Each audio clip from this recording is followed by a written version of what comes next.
My dear brothers and sisters, relatives and friends, all of you, my fondly जय गुरुदेव। आइए इस 1 अक्टूबर 2023 दिन रविवार विश्व शाकाहार दिवस के अवसर पर हम और आप सभी शाकाहारी रहने का संकल्प लेते हैं। और शाकाहारी रहना आवश्यक भी है, because any given human must be vegetarian, because vegetarian means always pressed. हर व्यक्ति को शाकाहारी रहना आवश्यक है, क्योंकि शाकाहार का सदैव गुणगान किया गया है। उदाहरण के लिए हमको और आपको एक सीख अपने धर्मशास्त्रों से भी लेनी चाहिए कि श्रीमद् भागवत गीता के 16वें अध्याय के 23वें श्लोक में स्पष्ट लिखा है, या शास्त्र विधि मुत्सर्जः वर्तते काम कारता नासा सिद्धिम वापनोति न सुखम न परांगतिम।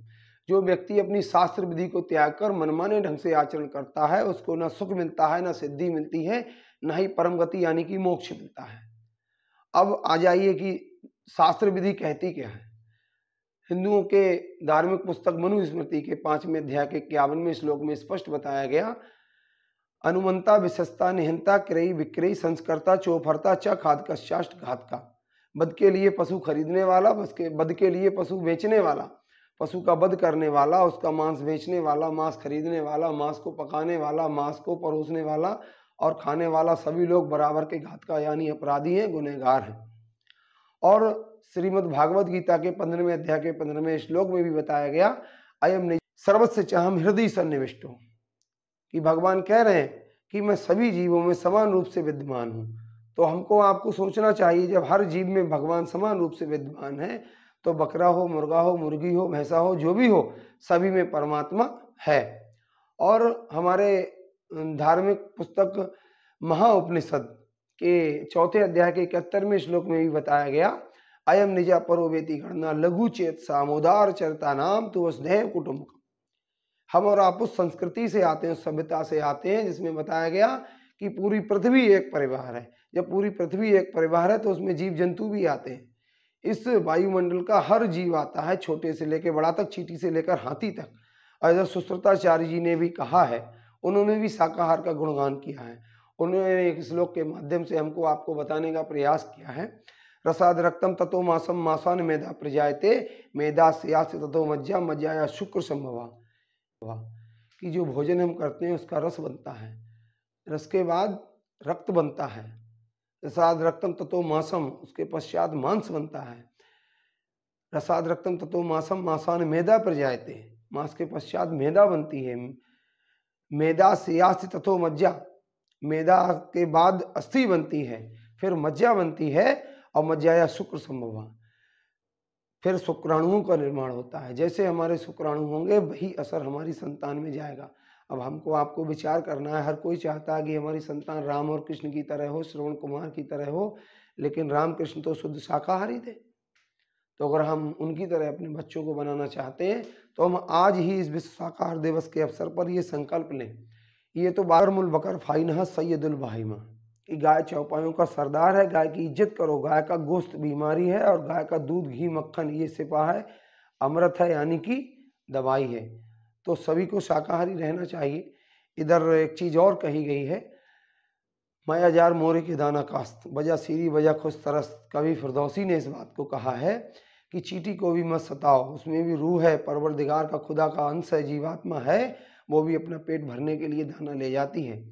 और जैसे इस प्रकार हिंदू धर्म में मनुस्मृति में कहा गया सभी लोग बराबर के अपराधी हैं, इसमें भी कहा गया बिल्लाहि मिन शैतानिर रजीम बिस्मिल्लाहिर्रहमानिर रहीम अल्हम्दुलिल्लाह इलब्बिल आलमीन इन्न मिन अकबरिल असामीन अन्न उ यादिल मुस्तबीन लयगफिर लहू लहूम, कि गुनहगार का साथ देने वाला उससे भी बड़ा गुनहगार होता है और गुनहगार का साथ देने वाले को अल्लाह कभी माफ़ नहीं करता।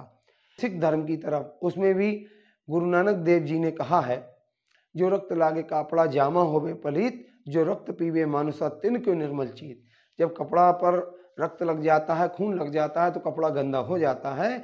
तो जो व्यक्ति इस मनुष्य मंदिर में, जिस्मानी मस्जिद में मांस शराब अंडा डालता है तो वो पवित्र कैसे रहा, और अपवित्र मंदिर में बैठकर खुदा भगवान इबादत पूजा कबूल नहीं करता है।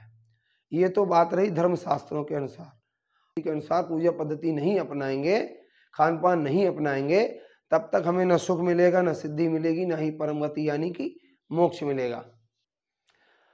और हाँ, एक ऐसा भ्रम हमारी जनरेशन में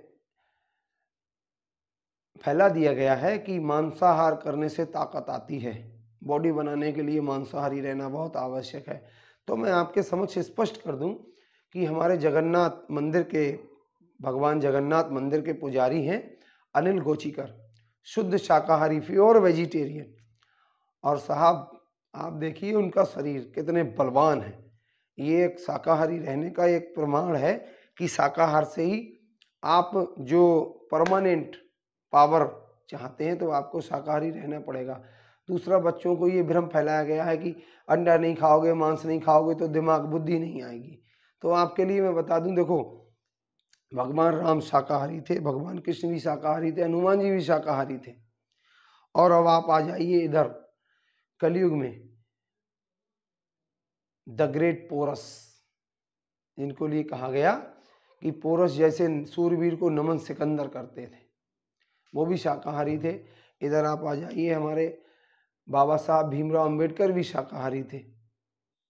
आज उनके समर्थक उनके नाम पर राजनीति करने को तो तैयार हैं, लेकिन शाकाहार मतलब उनके आदर्शों पर चलने के लिए तैयार नहीं है। अब आप आ जाइए हमारे डॉक्टर एपीजे अब्दुल कलाम, शुद्ध शाकाहारी थे, मिसाइल मैन। भारत के लिए उन्होंने उच्च शिखर तक पहुंचाया और भारत के लिए कितनी मिसाइलें दी। उनका जो दिमाग था, शुद्ध शाकाहारी ताकत उनके मस्तिष्क में थी। और इधर आप आ जाइए आदरणीय आदित्यनाथ योगी जी एवं नरेंद्र मोदी जी, दोनों के दोनों शाकाहारी। आप विचार कीजिए, बहुत से ऐसे वर्ल्ड चैंपियन हैं, रेसलर हैं, फाइटर हैं जो शुद्ध शाकाहारी हैं।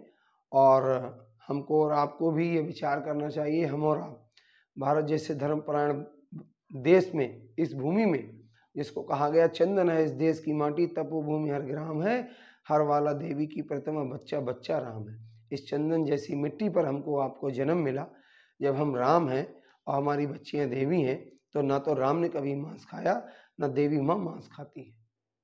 देवी माँ के लिए लोग बलि तो चढ़ाते हैं, लेकिन उसी देवी माँ के लिए जब श्लोक गाते हैं तो बोलते हैं, या देवी सर्वभूते सर्व कार्येषु सर्वदा नमस्तस्यै नमस्तस्यै नमस्तस्यै नमो नमः स्वाहा, कि हे देवी माँ सभी जीवों में समान रूप से विद्यमान, हम तुझको नमन करते हैं, नमन करते हैं, नमन करते हैं। तो जब माँ सभी जीवों में विराजमान है, तो बकरे को, मुर्गे को, जिसकी हम देवी के नाम पर, देवता के नाम पर बलि चढ़ाते हैं, उसमें भी देवी माँ विराजमान है। इसलिए आप बलि दीजिए अपने अहंकार की, अपने बुरे कार्यों की, अपनी गंदी सोच की बलि दीजिए। इसी से देवी माँ और भगवान देवी देवता सभी खुश होंगे। आप मांस का सेवन करके और देवी देवताओं के नाम पर पशु हत्या करके आप अपने लिए नरक और 84 के द्वार ही खोल रहे हैं। इसी के साथ मेरे कहने बोलने में यदि कोई त्रुटि हुई हो तो मैं आपका बेटा हूँ, भाई हूँ, आपके चरणों में मस्तक रखकर क्षमा प्रार्थी, मुझे माफ़ करना। सादर सा प्रेम। जय गुरुदेव।